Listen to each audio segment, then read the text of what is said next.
Unhappy Campers is the 5th episode of Season 2. The episode begins with Blitz sneaking around a big bright building in a sloth ring. He crawls under the windows and tries to climb inside, but his big horns get stuck and he falls into the room. He looks around, but then a nurse shots him the taser below his tail. The nurse tells Blitz he's not allowed to be in this room. They then begin to start arguing and throwing insults at each other. Blitz asks where's his sister, Barb. The nurse, who turns out to be a rehab therapist, tells Blitz that his sister has left this place months ago. You ain't getting in here! How many times do I have to sodomize you with the taser before you take a hint? As many as it takes to get me off. Now enough with this foreplay. Where's Barb? She checked out months ago, but that ain't none of your business. Wait, what? But how? This is where the fuck did she go? Yeah, like I'm gonna tell you, ass clown. You know I kill people for a living, right, bitch? Oh, I'm so fucking scared. Fine. Blitz! She's got a job now, a life. Don't fuck it up by finding her. Oh, that's nice. Why don't you take that advice and shove it right between your pussy legs? Blitz is now back at the headquarters and clearly in a bad mood. Moxxie tries to tell him that they have a client, but he ignores them and slams his office door. Sir, there's a client here who wants to... Moxxie and Millie continue where they left off, and the client explains his problem. He was killed by one of the camp counselors he worked with, but he doesn't know who did it. He drowned in the lake because someone drilled a hole in his boat. He knows it's one of the other counselors, since they're the only ones with the keys to the boathouse, and knew he couldn't swim. I'm sorry, you were saying. Well, it's just that I'm sure one of the other camp counselors killed me. I'm just not sure which one. How could you not know? I was out on the lake when my boat started to sink. Someone had drilled holes in it. The counselors are the only ones with keys to the boathouse, and they're the only ones who knew I couldn't swim. It had to be them. Moxxie is unsure about taking the job because they don't normally do investigations and says he has to ask Blitz. We don't typically do investigations. I'll have to check with the boss. Pardon-moi, sir. Not now, Mox. Sir, there's a client who needs us to investigate his death, and we don't usually... No time! But sir, we really need the cash flow. And I was thinking, maybe... What part of no fucking time do you not understand? Just handle it yourself. You want me to lead on a hit. I swear on all that is evil, Mox, if you aren't out of my office in -3 seconds. You got it, sir! We'll take the case. And I'll be handling this investigation personally. Honey, are you sure? What about Blitz? Honey, please. Blitz put me in charge this time. He did? Oh, I mean, he did! Right. And this is going to be the cleanest, most well-prepped, most surgical hit we've ever had. Blitz is still trying to find his sister. He checks her social media and job applications, but every call he makes leads to nowhere. Suddenly, he gets a call from a contact who tells him where his sister is. After hearing the news, Blitz hangs up and rushes out of his office. Why the fuck wouldn't she tell you where she was going? I mean, did you even ask? But hold on, I'm getting another call. Hello? Oh, good. Did you find... Really? Where? Thanks, and I promise if we ever get a contract on your children, we'll make it quick and painless. Bye! Moxxie and Millie enter the camp in their new disguises. Millie sees one of the camp counselors wearing a trench coat and carries a big sack. Moxxie tries to ignore the counselor, but Millie points out that he's clearly carrying drugs, money, and a drill. Moxxie still brushes off Millie's obvious observation, but she doesn't push it since this is his first solo case and she's trying to support his way of investigating. Okay, Millie. One last time for safety. I am Maxine, the hottest, most popular girl at my school. And you are? Your brother Miller. I like sports and fucking bitches. You know, these kids are a bit younger than I was expecting. Maybe lose that last part. Check. All right, I think we're ready. Hey, Mox, check out that shady-looking fella over there. I think that's our guy. Millie, I hardly think pointing out the first guy you see is the proper way to conduct an... No, that's definitely him. That bag's full of money and drugs and what looks like a drill one would use to poke holes in a boat. But that's all circumstantial at best. We need to methodically eliminate all suspects until we can be sure. Now he's looking around and heading into that locked boathouse we heard about. That would be the perfect place to... Fine, Mox. We'll do it your way. Moxxie tells Millie with their skills, they should have this investigation wrapped up in no time. They began trying to find the kids with the most influence and try to blend in with them. Moxxie sees a group of teenage girls and tries to fit in by talking like a stereotypical teenage girl. The girls are grossed out by him and begins to make fun of him. Oh, target acquired.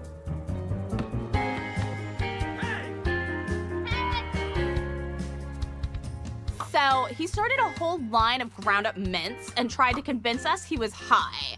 Can you even believe him? Oh,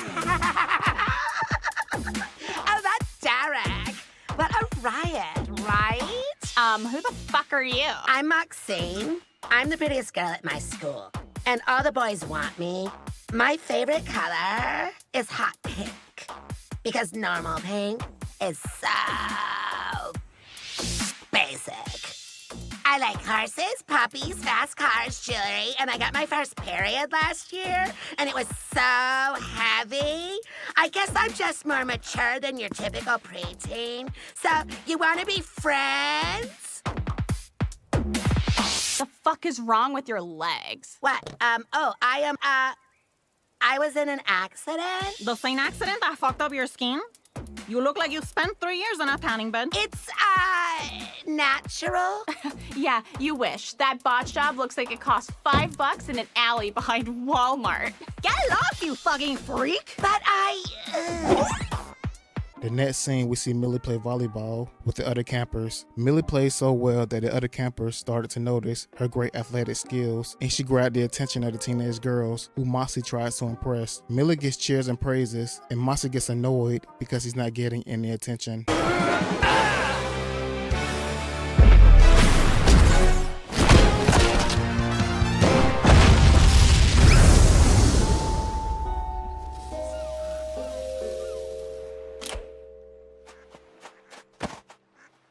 That was the best spike I've ever seen. Please, I need medical attention. First aid is for winners! Oh my god, he is so fucking hot. oh, he's my brother. Fuck off, troll! Meanwhile, Blitz asks a receptionist about his sister. The receptionist is confused and asks who Blitz is. Blitz slams the receptionist against the wall and slaps him with his tail until the receptionist tells him that Barb is out on a pickup. Now back at camp, Millie keeps showing off her amazing demonic skills, getting lots of cheers from the campers and the counselors. Moxxie is upset because Millie's becoming more popular than him. Feeling down and a little irritated, Moxxie reminds Millie that they still have a job to do, but he can't focus because everyone is too busy worshiping her.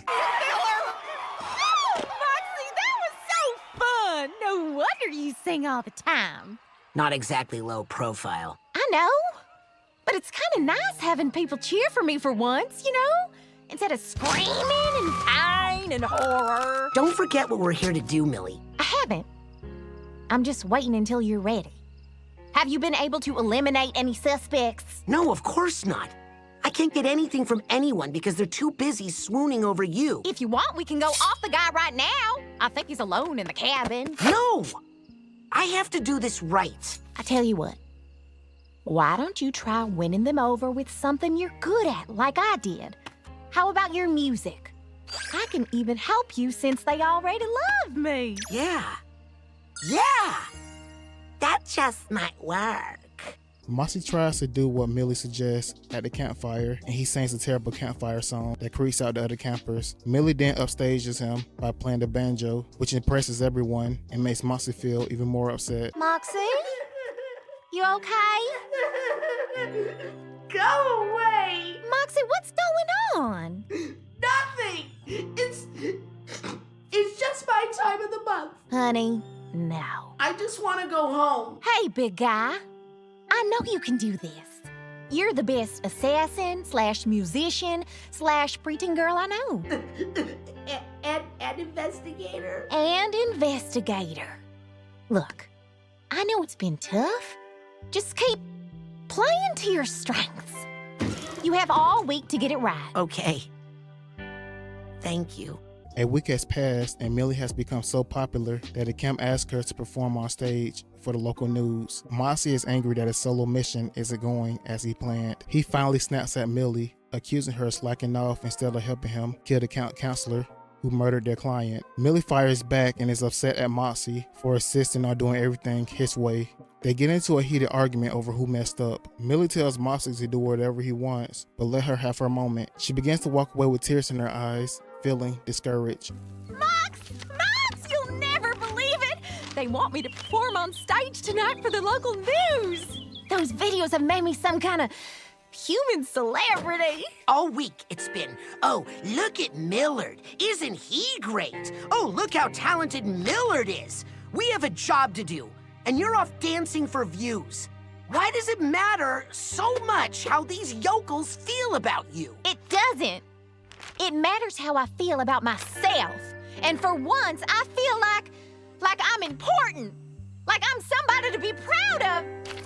And I had hoped that my husband would be there to support me half as much as I've supported him this week. Millie, I didn't mean... Save it, Mox. You could have finished that job anytime if you had just listened to me. But you wanted to do things your way. So fine, finish the job, go home if you want to, but I'm gonna have my moment with or without you. Meanwhile, Blitz comes across a dealer and threatens him until the dealer opens up a portal to the living world. Blitz enters the portal, which coincidentally lands him in the same place Moxxie and Millie are in. An upset Millie is walking on stage, but suddenly Moxxie appears in front of the audience. He speaks to the crowd about how proud and happy he is for Millie and tells everyone that she's strong and the love of his life. I am very proud to introduce to you someone with abilities never before seen on this earth.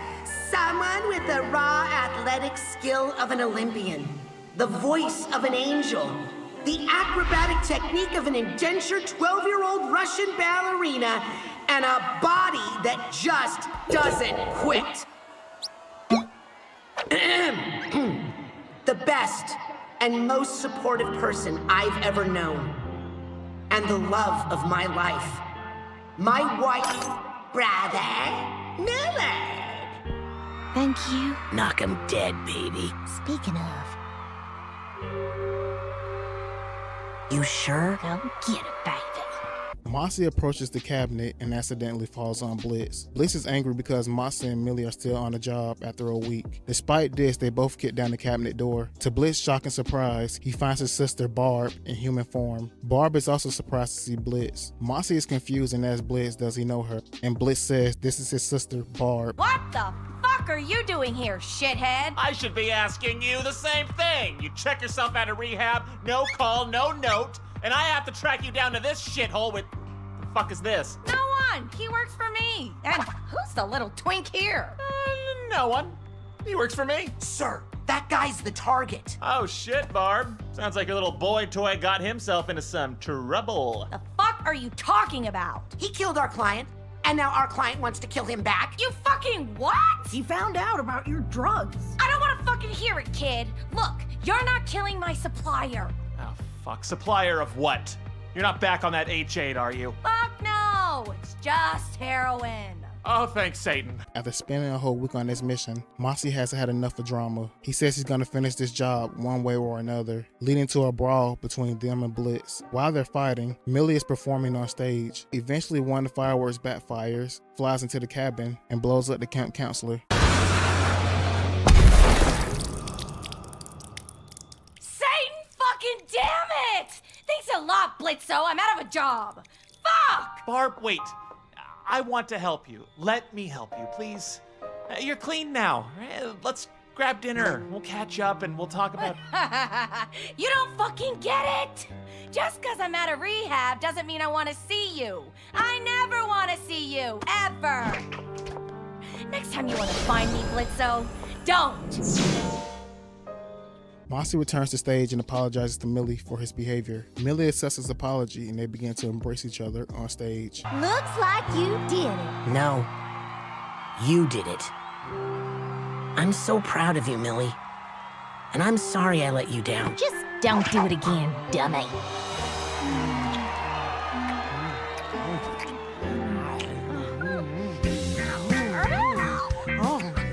Now back at HQ, everyone is sitting around the table watching the news. The broadcast shows footage of Millie and Moxxie on stage, capturing their intimate moments. Sensation and local celebrity Millard Real Boy caught incesting tonight, showcasing a sickening display onlookers deemed too disturbing to look away, and we won't. Gonna be honest, Moxxie, not too bad for your first solo mission.